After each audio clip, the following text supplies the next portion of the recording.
I'd like to welcome you to today's installment of the Royal Ontario Museum Cooperating Society Speaker Series. And today we have Corwin Sullivan from the University of Alberta speaking. Corwin grew up in Toronto and Victoria, did his undergraduate work at the University of Victoria, then went to the University of Toronto at Mississauga for a master's degree, and then on to Harvard for a PhD. And after graduating, he moved to the Institute of Vertebrate Paleontology and Paleoanthropology in Beijing, China, as a postdoc researcher, and then remained there for a few more years as a faculty member before taking up his current position, which was just this past summer at the University of Alberta and at the at the Philip J. Currie Dinosaur Museum in the Grand Prairie area. Corwin studies the diversity, evolution, and functional morphology of dinosaurs and their close relatives, and is particularly interested in the evolution of locomotion and respiration on the line leading to birds. And today he's going to talk about some of the insights that the fabulous Chinese fossils provide into the origins of birds, feathers, flight, and all that good stuff. All right, Corwin?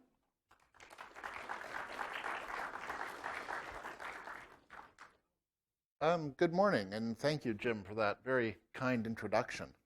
In a lot of ways, birds are actually pretty strange animals. Among living vertebrates, they're distinguished by a suite of features including bipedalism, walking around on two legs, having a beak rather than teeth, feathers as a body covering, flight and actual powered flapping flight as opposed to just gliding through the air, and warm blood, which to a physiologist means not only having an elevated body temperature, but being able to maintain that temperature at a fairly stable level. Taken individually, these characteristics aren't necessarily unique to birds. I happen to be a warm-blooded biped myself, after all, but if you take them together, they do define a characteristic avian biology that makes birds quite distinctive among the vertebrates that inhabit the world today. And if we look at the skeleton, as paleontologists like myself are inclined to do, it's a similar story. Birds have a number of distinctive features, including a large keeled sternum to support the flight muscles, fingers that are partially fused together to withstand the aerodynamic forces associated with powered flight, a short bony tail. There may be long feathers attached to it, but the skeleton of the tail is characteristically short in birds, and a highly foldable wrist joint, both for folding the wing when it's not in use, and also for executing the movements needed for powered flight. And people probably from time immemorial have realized that birds are quite special and distinctive animals, but with the advent of evolutionary theory, biologists became interested in how birds had evolved these distinctive characteristics, and particularly the very obvious ones of feathers and flight. Soon after the dawn of modern evolutionary theory, which I would date to the publication of Darwin's Origin of Species in 1859, the fossil record began to furnish evidence bearing on the question of how birds had originated and how these features had evolved. Specimens soon began to emerge from the Jurassic of Germany of an animal called Archaeopteryx that was quite obviously a bird or some kind of proto-bird. This is known as the Berlin specimen because it's kept in Berlin. It's probably one of the most famous and iconic fossils in the world. And it's clearly some sort of bird given the presence of a long arm with preserved feathers, or essentially a wing. But at the same time, Archaeopteryx shows a number of features that are much more conventionally reptilian, including perhaps most obviously a long rather than a short bony tail. So based on the evidence provided by Archaeopteryx and also by anatomical comparisons involving modern birds, biologists were able to deduce at quite an early stage that birds had evolved from some kind of reptile. And as evidence from the fossil record continued to accumulate, it became clear that birds were not just reptiles but dinosaurs, and that they specifically belonged to a group of dinosaurs that was bipedal and predominantly meat-eating, known as the theropods. So this is an evolutionary tree of dinosaurs and their close relatives. The way to read this is that everything above the label Dinosauria is a dinosaur. Everything above the label Theropoda is a theropod, specifically. So birds are essentially a living lineage of highly evolved, highly modified theropods. And dinosaurs are embedded in this larger group, Archaeopteryx, the so-called ruling reptiles, which also includes crocodilians and their various fossil relatives, as well as the pterosaurs, or flying reptiles, which are not dinosaurs but are close dinosaur cousins. So by around 1990, the theropod origin of birds was pretty well established as a matter of scientific consensus. And how that consensus came about is a long and interesting story that I don't really have time to tell, except that it was due more than anyone else in modern times to the work of John Ostrom, an American paleontologist at Yale University, who in the 70s and 80s published a series of papers making a very careful case that birds were, in fact, highly evolved theropod dinosaurs, and rather than descendants of some other reptile group. But many different researchers around the world helped to put pieces of this puzzle together, one of the prominent ones being a certain Phil Currie, who was working at the time right here at the Tyrrell Museum. So this museum has some history with regard to working out the problem of the origin of birds. So if we go back in time to the late 80s or around 1990, when theropod origin of birds for the first time was being widely accepted as scientific fact, many details of how this transition had happened and how key avian features had actually evolved remained unclear. And that was largely because, even after about a century, Archaeopteryx remained the only known thing from the fossil record that was really on the cusp of the transition to birds. And what I mean by that might become a little more apparent with this diagram, which shows a slice of the geological timescale from the late Jurassic down at the bottom to the late Cretaceous, and finally the extinction of the dinosaurs at about 66 million years ago at the top. And Archaeopteryx, of course, is down here in the late Jurassic, whereas at the time, around 1990, all other well-known fossil birds were up here in the late Cretaceous, so tens of millions of years younger. And the story was similar with well-known members of the Troodontidae and Dromaeosauridae, two groups of theropod that were understood then and now to be particularly closely related to birds. All of the well-known Troodontids and almost all the well-known Dromaeosaurids were sitting up here near the end of the Cretaceous, so much younger than Archaeopteryx, and even Deinonychus, a Dromaeosaurid that Ostrom had worked on and that had heavily influenced his ideas on the origin of birds, was sort of from the later part of the early Cretaceous. So the origin of birds must have happened down here somewhere in the late Jurassic, or even a little older, because Archaeopteryx, after all, was recognized as a bird, which implies that Dromaeosaurids and Troodontids and birds had to have a common ancestor of about this age. So there must have been Dromaeosaurids and Troodontids around down in the late Jurassic and the early part of the early Cretaceous, but they simply weren't known, which meant that we were missing evidence from this part of the fossil record that could have told us more about what the common ancestor of Dromaeosaurids, Troodontids, and birds was actually like, and therefore how the transition to birds had taken place.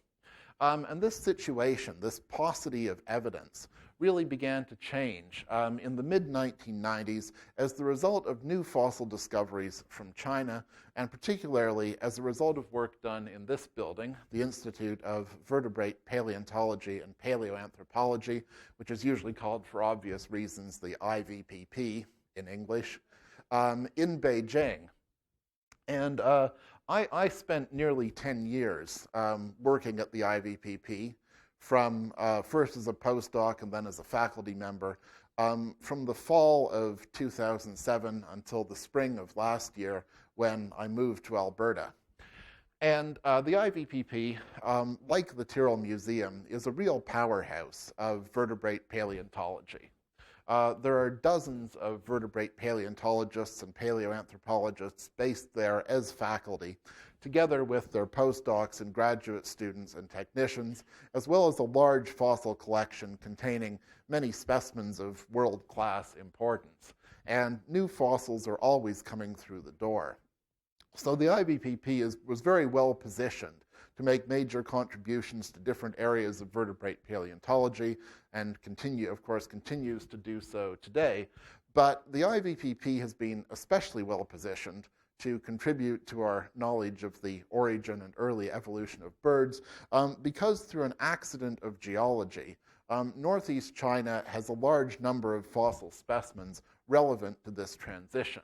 And to put them in context, it's worth looking at a slightly wider span of the geological timescale from the origin of dinosaurs, which is down here in the late Triassic, about 230 million years ago, to the late Cretaceous, which is the age of most of the dinosaurs that we have here in Alberta. So almost opposite ends of the dinosaur fossil record. And then somewhere in the middle are two exceptionally preserved fossil assemblages from northeast China, the Yanliao Biota from around the boundary between the middle and late Jurassic, and then the Jehol Biota from sort of the middle part of the early Cretaceous. And both of these biotas turn out to contain large numbers of specimens of animals relevant to the transition to birds. These biotas both occur in almost exactly the same areas of China, actually to the point where it's sometimes difficult to sort out which of these two biotas a particular specimen comes from. But they occur in western Liaoning province, so in here, and the neighboring parts of Hubei province and Inner Mongolia, well northeast of the capital, Beijing. This is the part of China that Westerners used to call Manchuria. To my eye, it actually looks quite a bit like northwestern Alberta. It's sort of a rugged landscape, rather heavily forested where it hasn't been cleared for agriculture, of which there's quite a bit. People in the area raise a lot of sheep and grow various crops. Many of them live in farmhouses in rural villages, although, of course, there are also big cities in that part of China. And western Liaoning and adjacent parts of northeast China have many of these fossil quarries containing fine-grained sedimentary rock, producing early birds and other things. And the way one works at these sites is quite different from the way we would work in somewhere like Dinosaur Provincial Park or the Gobi Desert, where we walk around and look for things eroding out of the rock. In these fossil quarries, the best procedure is just to find a good spot, right, a quarry that seems productive, and start splitting layers of this fine-grained sedimentary rock, hoping to find something interesting. So it's really a process of quarrying. And if one is lucky, it's possible to find things like this. Because the preservation in these rocks really are exceptional, given that they're fine-grained rocks laid down in lakes back in the Jurassic and the Cretaceous with a large amount of input of volcanic ash. And under those sedimentary and geochemical conditions, fossils can be preserved in a great deal of detail. Alberta, of course, has a wonderful fossil record, but it's mostly a fossil record of large animals and fragments of the bones and teeth of smaller ones. And that's because under normal geological conditions, the delicate skeletons of small vertebrates simply don't survive. They get pulverized and get deposited in the fossil record in fragmentary form, if at all. But in these northeast Chinese lakes, the skeletons of some very small vertebrates were preserved essentially intact, and beyond that, various kinds of soft tissue survived the process of fossilization. Things like bits of hair around this mammal, the body outline of this lizard surrounding its skeleton, as well as things like leaves and delicate insect wings. So these two Chinese biotas, the Yanliao and the Jehol, are like two successive exceptional windows, right? Different parts of the geological timescale, but revealing the evolution of the fauna in the same part of northeast China with exceptional quality of preservation. Among the tissues that are preserved in these northeast Chinese biotas are, of course, feathers. And the first big surprise to come out of this northeast Chinese record, initially from the Jehol Biota in the mid-1990s, because the Jehol Biota started to produce important vertebrate specimens well before the Yanliao Biota did, was that feathers occurred not only in early birds, but also in many theropod dinosaurs fairly remote from the origin of birds. So these are theropods that are not close cousins to birds. They're further removed from birds than the dromaeosaurids and troodontids, but they do have tissues associated with the skeleton that are recognizably feathers. What is unusual about them is that these feathers have a filamentous structure. They don't resemble the broad blade-like feathers that you would see on a wing of a living bird, but rather they're more like fuzz or bristles or even mammalian hair. And the function of these feathers, I should mention, are also present in some dinosaur specimens known from outside China. The vast majority of the evidence does come from the northeast Chinese deposits, but there's a specimen, a dinosaur called Siuramimus, a small theropod actually from essentially the same Jurassic deposits in Germany that produced Archaeopteryx. It's a little theropod dinosaur with some strands of filamentous tissue associated with the tail. And then there are some ornithomimus specimens from right here in Alberta, or at least ornithomimid specimens, that also show filamentous feathers. The function of these filamentous feathers is still a subject for discussion. But clearly these feathers didn't have anything to do with flight because being filamentous structures, they weren't capable of forming coherent surfaces that could produce aerodynamic forces. It's possible that their original function was insulation, so that they worked like the body hair of mammals to trap heat. And of course, that would imply that a degree of warm-bloodedness was already present in these animals. But it's also possible that they had some kind of display function.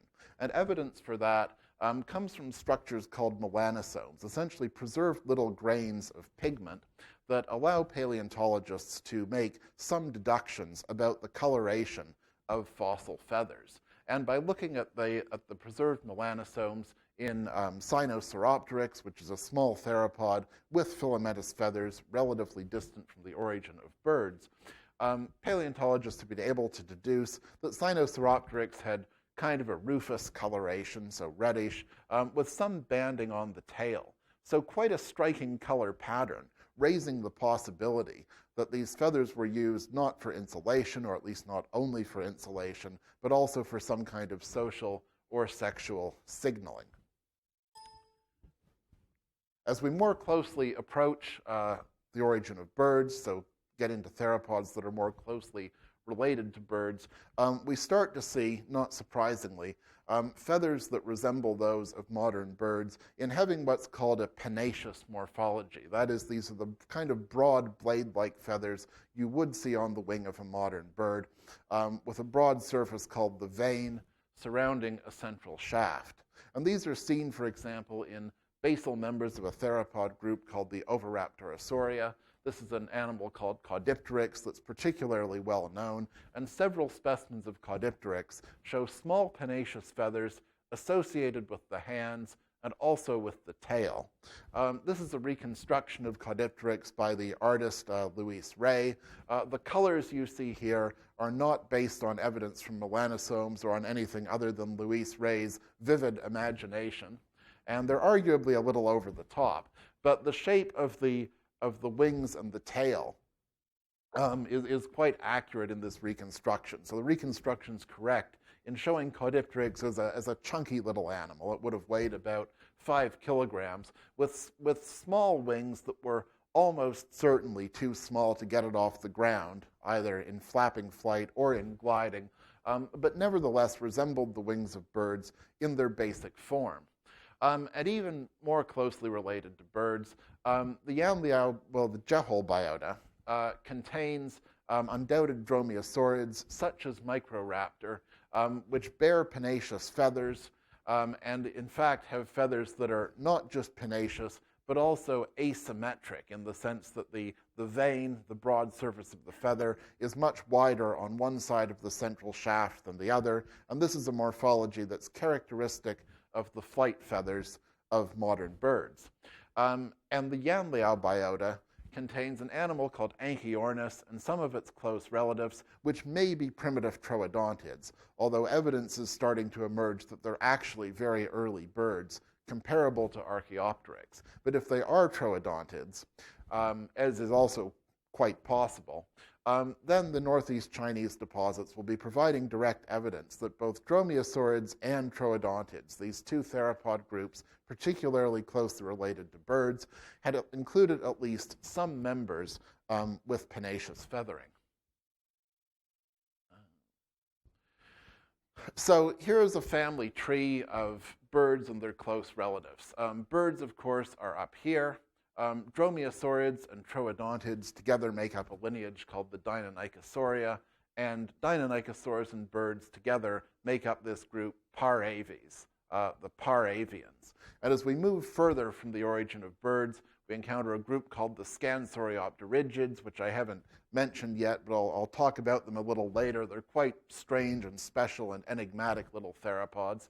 And then finally, the Oviraptorosauria, things like Caudipteryx, and all these animals together make up the group Peniraptora, which was probably characterized by these pinnaceous feathers, these broad-like bird-style feathers, as a primitive feature, which were then inherited by most Peniraptorans. And I'm sorry about all these names, but this slide will help to set the stage for what's going to follow, which is a consideration of the evolution of flight within Peniraptoran theropods, right? It must have occurred within this group because these are the theropods that have pinnaceous feathers capable of potentially producing some aerodynamic forces. So while in Beijing, I worked on various Chinese Peniraptorans and also on the question of the origin of flight. And early last year, I published a review paper on flight origins together with two close colleagues in Beijing, Xu Xing, who's probably China's leading dinosaur expert, making him one of the foremost dinosaur paleontologists in the world, and Jingmei O'Connor, an American scientist based at the IVPP, who is a leading expert on early birds. So the three of us put our heads together and published this paper giving our perspective, essentially, on the origin of flight. Not so much trying to say exactly how it must have happened, as laying out possibilities. And the ideas in that paper really form the basis for the remainder of this talk, which is why I'm bringing it up. So if we look at Peniraptorans, the most primitive group, the one most distantly removed from birds, are the Oviraptorosaurs. And these are somewhat enigmatic, right? Animals like Caudipteryx, in that they do have pinnaceous feathers on the wings and tail, but seem to have been poorly constructed for any kind of flapping flight or gliding. And by the way, just for convenience, I'll use the term flight for the rest of this lecture to cover both flapping and gliding. So any kind of aerial locomotion, I'll just call flight. And Caudipteryx and its relatives among the primitive Oviraptorosaurs seem not to have been capable of moving through the air at all. Their wings were too short and their bodies were too heavy, which raises the question of what on earth they were doing with these pinnaceous feathers in the first place. One possibility, which I like because it's very testable on the basis of biomechanical modeling, is that perhaps they were generating small aerodynamic forces to assist in terrestrial locomotion. So in behaviors like braking and turning and climbing over obstacles while they were running around on the ground. And I'm currently working to test this with some Chinese colleagues. However, there are other possibilities. Maybe pinnaceous feathers were being deployed as colorful fans for some kind of social and sexual display, something that we see quite a bit of in modern birds. Or it's also been suggested that they had some kind of role in brooding eggs. We know that some Oviraptorosaurs did in fact sit on nests like modern birds because their skeletons have been found in this position associated with fossil eggs in the Gobi Desert, and maybe pennaceous feathers had some kind of brooding role. So that's a possibility, but it's clear that unless Oviraptorosaurs descended from some kind of flying ancestor, right, which is theoretically a possibility, but one that's not supported by any direct evidence, we have to come up with some kind of non-aerial function for the pennaceous feathers in these animals. And I think this is an unsolved and also somewhat underappreciated problem in the origin of flight, right? This gets at the original function of pennaceous feathers. Why did this feather morphology originally evolve? I think that's quite an important aspect of the whole question of flight origins. Moving closer to birds, we come to the Scansoriopterygids, a group of theropods just slightly more closely related to birds than are the Oviraptorosaurs. And Scansoriopterygids are quite strange and enigmatic. They're known only from the Yanliao Biota and only from a few rather imperfectly preserved specimens representing the whole group. The first Scansoriopterygid to be described was a thing called Epidendrosaurus, named by Zhang Fucheng and his colleagues in 2002. Based on this specimen, a couple more eventually emerged, but they weren't much better. And this specimen is a fragmentary juvenile. But even though it's so incomplete, Fucheng and his colleagues were able to work out that it was some kind of unusual theropod fairly closely related to birds with a number of morphologically distinctive features, including this very long outer finger on its hand.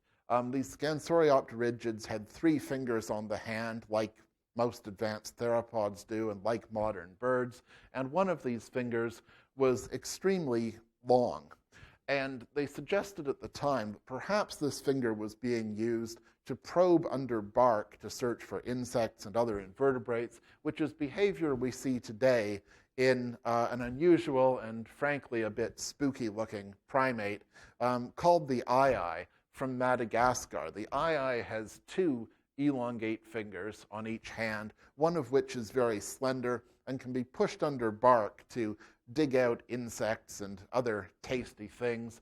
So perhaps, it was suggested at the time, Epidendrosaurus was doing something similar, right? An ad hoc but very sensible kind of hypothesis.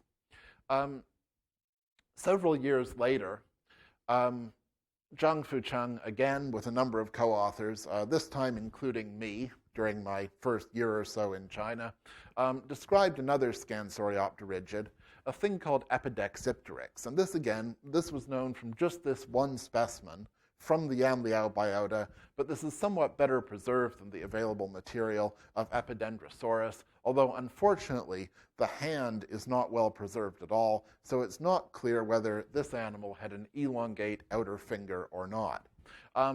However, this skeleton preserves some plumage, unlike Epidendrosaurus, so we can see that there are a number of filamentous feathers surrounding the body and also on the legs. The leg feathers are especially apparent under ultraviolet light, which is what we've done here. And then there are also some very elongate, kind of ribbon-like or strap-like feathers that were extending from the tail and presumably had a display function. But what we don't see in this specimen is any kind of conventional pennaceous feather. And given that a lot of the plumage is preserved, we presumably would be seeing pennaceous feathers if they were there. So this suggests that Epidexipteryx and perhaps other Scansoriopterygids, despite being embedded in this group Peniraptora that seems to have had pennaceous feathers as a primitive feature, had actually lost the pennaceous feathering at some point in their evolution. Things got even stranger with the discovery of another Scansoriopterygid specimen, which was just recently, a few years ago, described by Xu Xing and various co-authors, including Jingmei and myself, and we ended up calling this thing Ichi, from Mandarin words that mean strange wing. And the reason for this will become apparent in a few minutes. Ichi, like Epidexipteryx, is known from only a single specimen from the Yanliao Biota, and the specimen is kept in this building, the Shandong Tianyu Museum of Nature in Shandong province, which is somewhat south of Beijing on the east coast of China. It's actually the province that Confucius came from quite some time ago. But this museum has a wonderful fossil collection, including this enigmatic specimen, which I first saw in the spring of 2014 when I was visiting the Tianyu Museum together with Xu and Jingmei, and we were all there to look at different things. But Xu Xing was already working on this specimen. He'd already worked out that it was a new type of Scansoriopterygid and made a lot of progress with describing its morphology. But Xu Xing was puzzled, as we all were, by some peculiar bones extending from the wrists of this specimen. They just looked like slightly curved rods of bone coming out of the wrist joint. And this was puzzling to all three of us because dinosaurs normally simply don't have bones in that position, right? Long rods coming out of the wrists. What were those and what would they be for? They clearly weren't fingers. They clearly weren't displaced limb bones from some other parts of the skeleton. We stood around discussing possibilities. We wondered if they might be some kind of soft tissue structure, like a ligament extending from the wrist to the shoulder or something like that. But we couldn't come up with a convincing soft tissue explanation either. And the fact remains that they looked very similar to the other bones preserved on the slab. So we went away dissatisfied. Returned to Beijing, went on with other things without having come up with an explanation for these rod-like bones. And in my case, the other thing I was working on back in the spring of 2014 was a book on Chinese fossil vertebrates, a popular book, which I am not trying to plug, by the way, because it's almost impossible to get one's hands on a copy of this book outside China anyway. But I was working on this book. I was working in particular on a chapter about the origin of flight in vertebrates. So I was reading a lot of material about flying vertebrates and gliding vertebrates of different kinds. And one of the things I came across was a passage in a textbook about so-called flying squirrels, right? Squirrels that glide through the air on membranes that extend between their arms and legs. And the textbook had this to say about flying squirrels. The very large membranes of scaly-tailed squirrels, which are one kind of flying squirrel, are supported in part by large cartilaginous struts from the elbows. Some flying squirrels have shorter struts from the wrists. As soon as I read this sentence about struts of cartilage extending from the wrists of a flying squirrel and helping to support a membrane that enabled it to glide through the air, my mind flashed back to this specimen I'd seen in Shandong with rod-like bones coming out of its wrists, and I thought, well, could this animal have been doing something similar? And it sounded extremely far-fetched, but I started to look into it and discovered that the cartilages that extend from the wrists of some flying squirrels are called Stylerform cartilages. They look like this, a big rod of cartilage that comes out of the wrist and helps to support the flight membrane, as you see here. So this is a flying squirrel in mid-flight, right? There's its hand, and this is the Stylerform cartilage just coming out of the wrist, a little cartilaginous rod helping to prop up and stabilize that front corner of the flight membrane. And in this case, the Stylerform cartilage is pretty small. But in some flying squirrels, it actually gets quite large, right? Sort of comparable in scale to the bones of the forearm, which is exactly what we were seeing in Ichi. So this was starting to look a little more convincing, and we began referring to the rod-like wrist bones in Ichi as styliform elements, based on the analogy to styliform cartilages in squirrels. We did a chemical analysis of small samples taken from these styliform elements and found that they were similar in chemical composition to the other bones on the slab, which meant that they were either bone or calcified cartilage, but but part of the skeleton and not some kind of soft tissue structure, not some extraneous plant matter or something that had become randomly associated with the skeleton, but actual parts of the skeleton itself.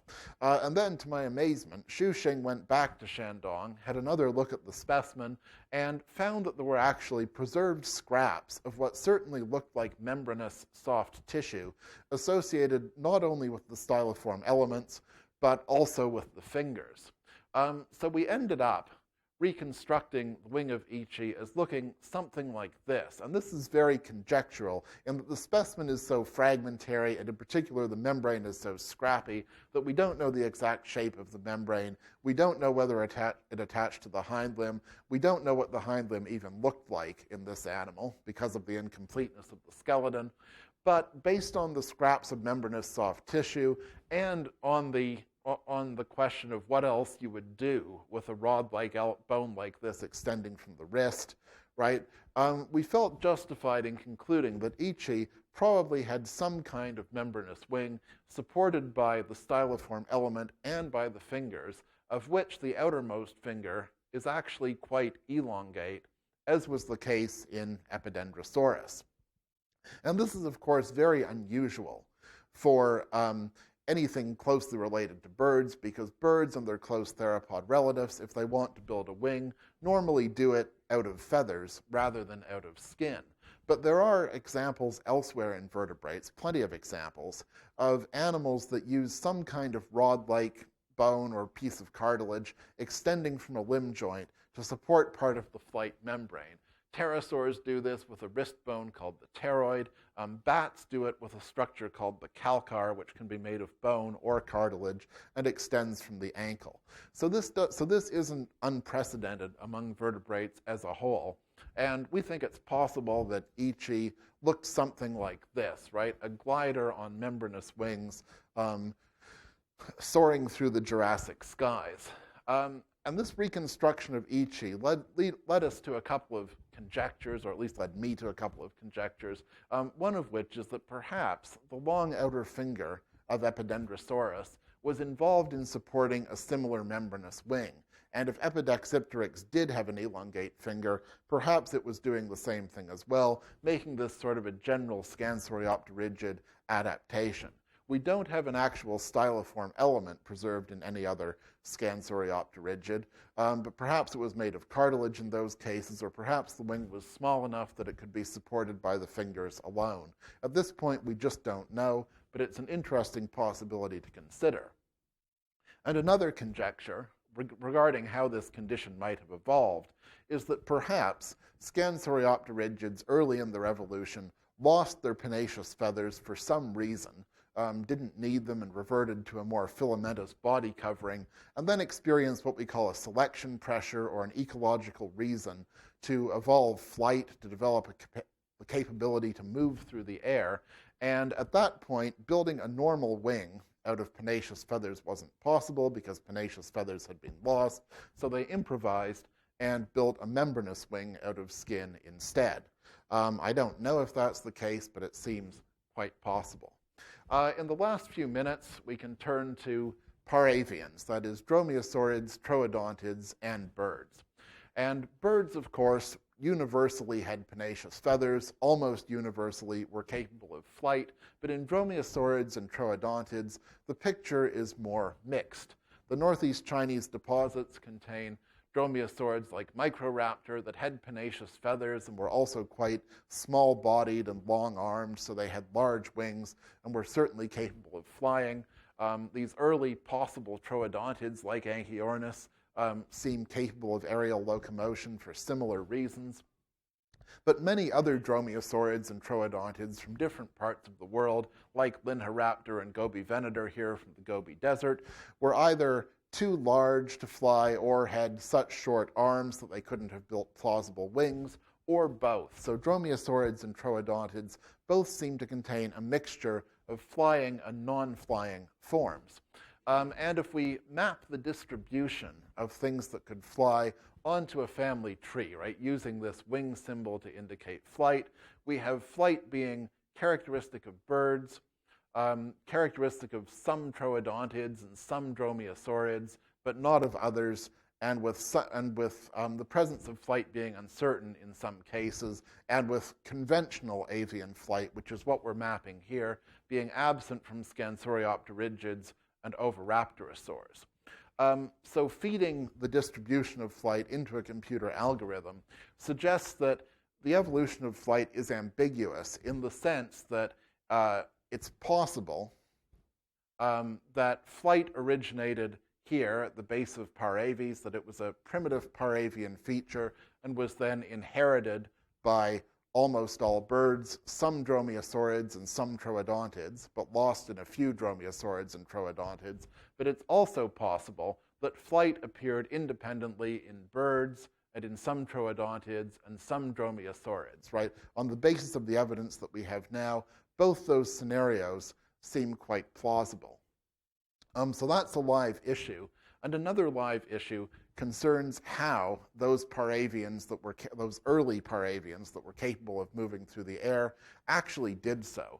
And this discussion has revived a very old idea published by an American naturalist called Beebe, or maybe Beebe, I'm not sure how he pronounced his name, back in 1915. And Beebe suggested that perhaps birds had passed through in their evolution what he called a Tetradurricks stage. And Tetradurricks just comes from Greek roots meaning 4 wings. So Beebe was suggesting that birds had some kind of ancestor that had wing-like surfaces not only on the forelimbs but also on the hind limbs, essentially hind wings as well as forewings. Although Beebe has drawn this animal as also having feathers on the tail, so maybe he should have called it a Pentapteryx or a 5-winged flyer.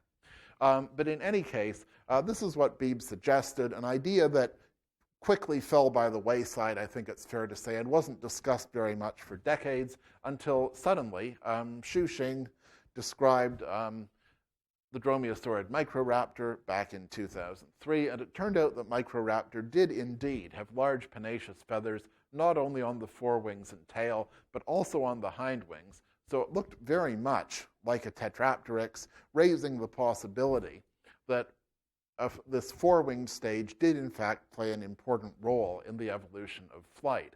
And subsequent discoveries revealed the presence of large pennaceous hind limb feathers not only in Microraptor and its close relatives, but also in Anchiornis, this possible troodontid from the Yanliao Biota, and some of its close relatives, and even in some early birds, including in a modest way Archaeopteryx. And this led Zheng Xiaoting, the director of the Tianyu Museum, to suggest, along with a team of co-authors, that there really had been a Tetrapteryx stage in the origin of birds, and even the origin of Paravians. That is, maybe flight was a primitive Paravian feature, and that early Paravians, that is, early flying dromaeosaurids, early flying troodontids, and early flying birds, all moved through the air using this Tetrapterygian mechanism. However, there are some good reasons for skepticism towards this whole scenario. One is that at least in some cases, the hind limb feathers are actually strikingly colored. Evidence from melanosomes, for example, shows this clear banding pattern in the hind limb feathers of Anchiornis, raising the possibility that these things had an ornamental significance rather than, or at least in addition to, being used for aerodynamic purposes. Also, hind limb feathers are actually not that unusual in modern birds. Large pennaceous hind limb feathers occur in grouse, for example. They occur in some birds of prey, getting quite far down the leg. And their function in these cases seems to be insulation or protection of the leg rather than anything aerodynamic. The feathers here are large and pennaceous, but they're not forming any kind of hind wing. They're just protecting the leg. And finally, with regard to the possibility of a Tetrapterygian stage being primitive, we know, once again, that many dromaeosaurids and troodontids were clearly flightless. This recently described animal, Halschoraptor, was not flying around on these stubby little arms, no matter what kind of feathers it might have had. So the idea of Tetrapterygian flight being a primitive feature, or any kind of flight being a primitive feature for Paravians, is at least questionable. So this led my colleague Jingmei to suggest that maybe pennaceous feathers, hind limb feathers, in at least most cases, were ornamental rather than aerodynamic. It's possible, again, to play this game of plotting a feature on an evolutionary tree, in this case, the presence of possible hind wings, and it occurs in Archaeopteryx. There are other isolated cases in more advanced birds, but they are clearly isolated cases. And then also in Anchiornis and its relatives among the troodontids, in Microraptor and its relatives among the dromaeosaurids, but these are very isolated occurrences of hind wings, suggesting that it's more likely that these hind wings popped up separately in some birds, some troodontids, and some dromaeosaurids, rather than as any kind of primitive feature, right? So that they weren't a stage in a single origin of flight, but rather, if they were aerodynamic at all, a structure for moving through the air that different groups experimented with in an evolutionary sense. And I think combining this with the unusual mechanism of flight seen in Ichi and various other innovations in different paravians strongly suggests that the origin of flight was kind of a messy and complicated evolutionary process. It wasn't so much an orderly transition from a standard non-avian theropod to something like woody woodpecker, an advanced bird, but was more like a diversification of different evolutionary lineages within Penaraptora, some of which were experimenting in that evolutionary sense with different kinds of aerial locomotion, evolving different sorts of flight-related features, while others were doing unusual things like losing pennaceous feathers and building membranous wings instead. Some were moving through the air in a tetrapterygian fashion. Some were probably using only four wings. And early on, right, in the late Jurassic and early Cretaceous, none of these groups were flying through the air particularly well, so the field was quite open to innovation and competition. And then eventually the mode of flight that we associate with modern birds was developed and won out in an evolutionary sense over the alternatives. So I'll leave you with that thought. These are some acknowledgements, funding agencies that helped to support my work on the origin of birds in China, colleagues that I've discussed all this with over the years. And this is Ichi taking a bow. So thank you very much, and I'll be happy to take any questions you might have.